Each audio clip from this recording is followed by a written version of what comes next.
Yang pertama adalah dasar hukum.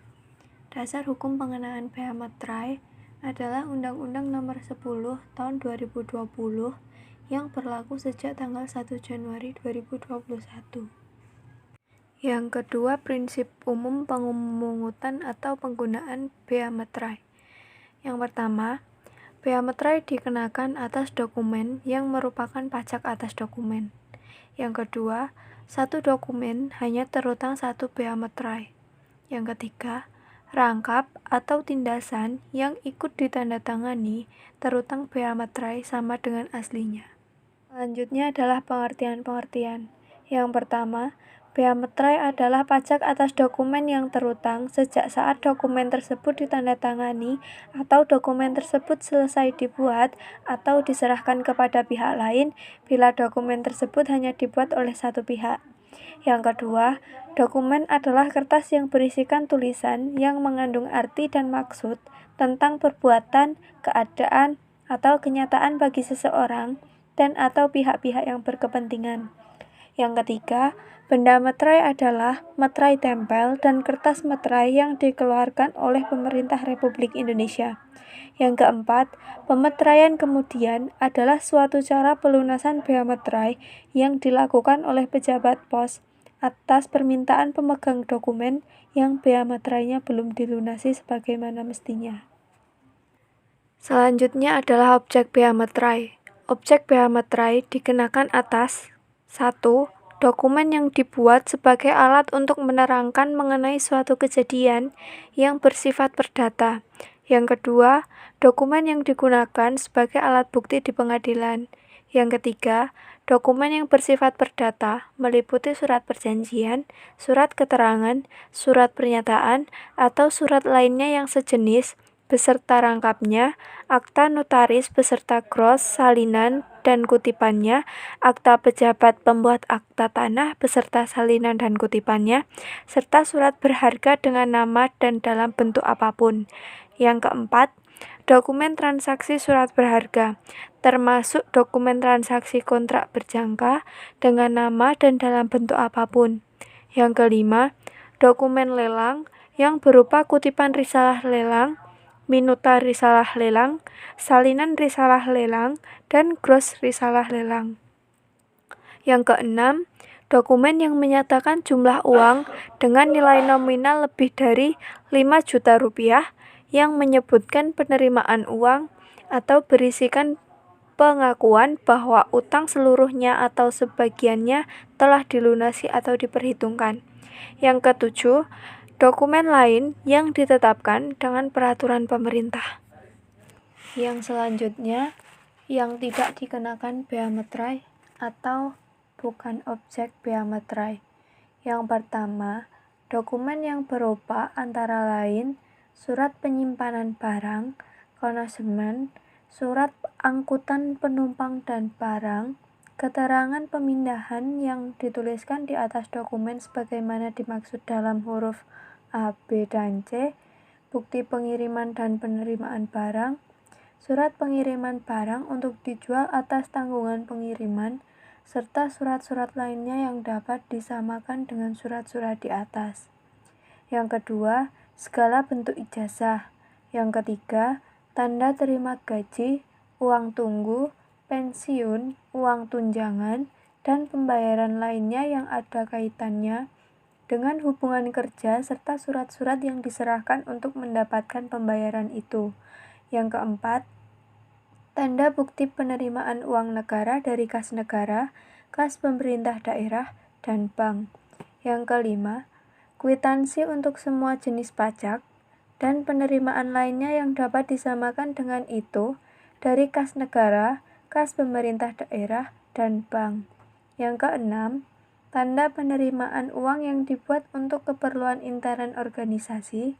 Yang ketujuh, dokumen yang menyebutkan tabungan, pembayaran uang tabungan kepada penabung oleh bank, koperasi, dan badan-badan lainnya yang bergerak di bidang tersebut.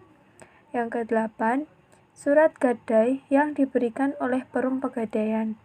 Yang kesembilan, tanda pembagian keuntungan atau bunga dari efek dengan nama dan dalam bentuk apapun.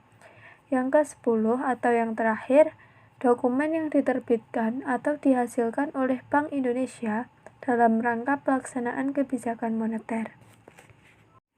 Selanjutnya saat terutang bea metrai. Yang pertama, dokumen yang dibuat oleh satu pihak adalah pada saat dokumen itu diserahkan dan diterima oleh pihak untuk siapa dokumen itu dibuat.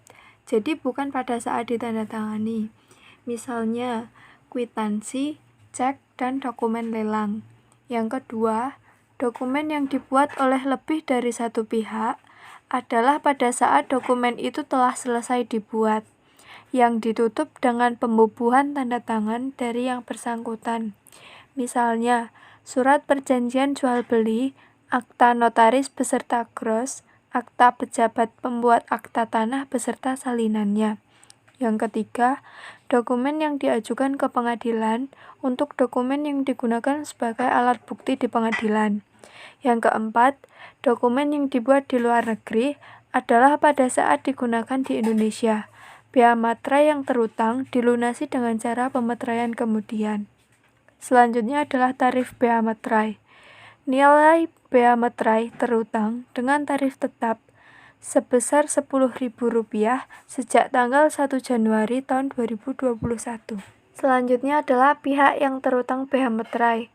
Yang pertama, apabila dokumen dibuat sepihak, maka bea materai terutang oleh pihak yang menerima dokumen. Yang kedua, apabila dokumen dibuat oleh dua pihak atau lebih, bea materai terutang oleh masing-masing pihak atas dokumen yang diterimanya. Yang ketiga, dokumen yang berupa surat berharga, maka bea materai terutang oleh pihak yang menerbitkan surat berharga.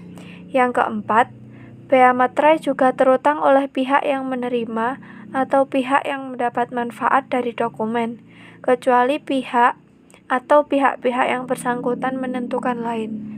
Selanjutnya cara pelunasan bea materai. Yang pertama dengan menggunakan materai. Yang pertama, materai tempel. Materai tempel memiliki ciri umum dan ciri khusus.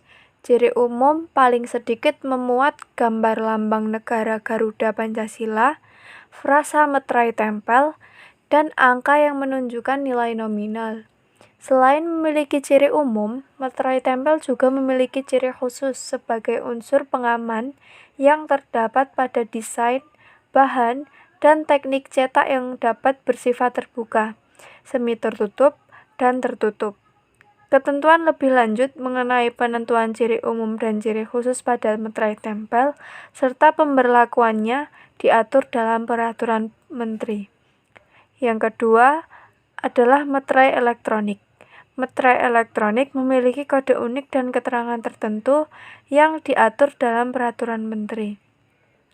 Yang ketiga, materai dalam bentuk lain yang ditetapkan oleh Menteri merupakan materai yang dibuat dengan menggunakan mesin teraan, materai digital, sistem komputerisasi, teknologi percetakan, dan sistem atau teknologi lainnya. Ketentuan lebih lanjut mengenai materai dalam bentuk lain diatur dalam Peraturan Menteri.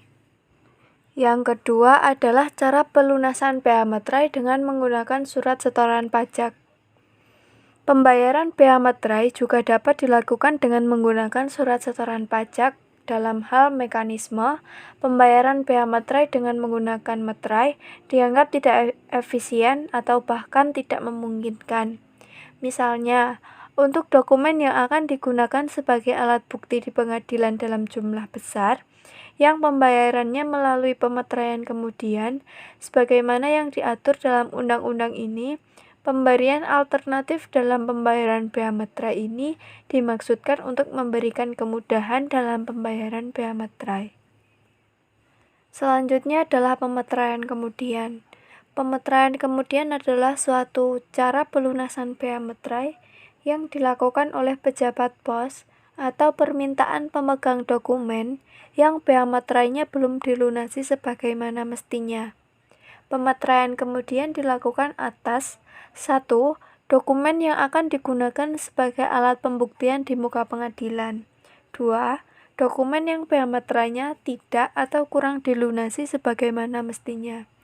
Yang ketiga, atau yang terakhir adalah dokumen yang dibuat di luar negeri yang akan digunakan di Indonesia. Selanjutnya adalah sanksi-sanksi dalam bea materai. Yang pertama, sanksi administrasi.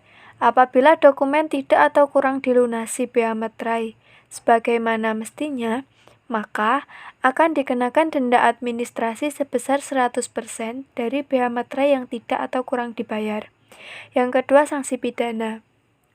Sanksi pidana berupa penjara paling lama 7 tahun atau denda paling banyak 500 juta bagi setiap orang yang memalsukan atau membuat materai dengan menggunakan cap asli secara melawan hukum. Sanksi pidana kurungan paling lama 3 tahun atau denda paling banyak 200 juta bagi setiap orang yang memakai, menjual, menawarkan, menyerahkan, menyimpan materai palsu atau materai melawan hukum. Sanksi yang sama juga mengancam setiap orang yang memiliki barang yang dibubuhi materai palsu dan atau dengan sengaja menghilangkan tanda ciri tertentu pada materai. Lalu yang selanjutnya adalah kadaluarsa. Kadaluarsa dari kewajiban memenuhi bea materai ditetapkan 5 tahun terhitung sejak tanggal dokumen itu dibuat. Selanjutnya hal-hal yang perlu diperhatikan dalam bea materai. Yang pertama, transaksi intern perusahaan atau unit keuangan dan unit produksi tidak perlu memakai bea materai. Yang kedua, kantor pusat dan cabang perusahaan merupakan badan yang berdiri sendiri sehingga transaksinya harus menggunakan bea materai. Yang ketiga, yang menanggung bea materai apabila ada sesuatu di kemudian hari atau pelanggaran administrasi adalah pemegang dokumen. Yang terutang bea materai adalah orang-orang atau pihak-pihak yang mendapatkan manfaat dari dokumen tersebut. Yang keempat, tanggal materai. Yang kelima, tanggal yang tercantum dalam materai lebih sah dibandingkan dengan tanggal dokumen. Yang keenam, kurang diperhatikan masalah yuridis atau isi dokumen, tetapi yang lebih diutamakan atau lebih penting adalah terutangnya pajak. Yang ketujuh, warna tinta yang ditulis pada materai tidak jadi masalah. Yang kedelapan, tulisan pada dokumen tidak boleh dihapus dengan cairan penghapus.